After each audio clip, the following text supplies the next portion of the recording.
अपराध करने वाले को सजा मिलनी ही चाहिए। हर एक की जान मेरे हाथ में। তো হে গাইস, আজ আমরা কথা বলবো এই মুভিটা নিয়ে। আর এই মুভিটা কেমন হয়েছে, এই মুভিটা দেখলে তোমাদের কেমন লাগবে, সম্পূর্ণ ডিটেলস আজ তোমাদেরকে দেবো। তার সঙ্গে দিয়ে দেবো এই মুভির হিন্দি ভার্সান লিঙ্ক, যাতে করে তোমরা পুরো মুভিটা দেখতে পারো ও তার মজা নিতে পারো। তো এবার আসি এই মুভির কাহিনীর ওপর। এই মুভির কাহিনী হলো, নিতিন তার দিদিকে খুব বেশি ভালোবাসতো, কিন্তু তার দিদির সাথে দীর্ঘ কয়েক বছর ধরে কোনো যোগাযোগই ছিল না। কারণ তার দিদি আইবুড়ো বয়সে একটা ছেলেকে ভালোবাসতো, কিন্তু নিতিনের ফ্যামিলি তার দিদিকে কোনোভাবেই সেই ছেলের সাথে বিয়ে দেয়নি। আর সেই ছেলেটা অবশেষে সুসাইড করে।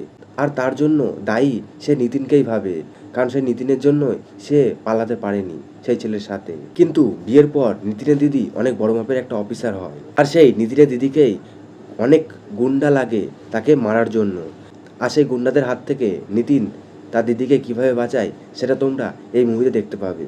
আশা করছি মুভিটা তোমরা যদি দেখো তোমাদের অনেক বেশি ভালো লাগবে। তো যারা মুভিটা দেখতে চাও এখনই চলে যেতে পারো এই ভিডিওর ফার্স্ট কমেন্ট বক্সে, সেখানে তোমাদেরকে এই মুভি লিঙ্কটা দিয়ে দেবো। সেখান থেকে কপি করে তোমরা চলে যাবে ক্রোমে, আর ক্রোম থেকে মুভিটা ডাউনলোড করে দেখে নিতে পারো। उन सबको मारने पे 1 करोड़ मिलेगा। क्या बोला रे?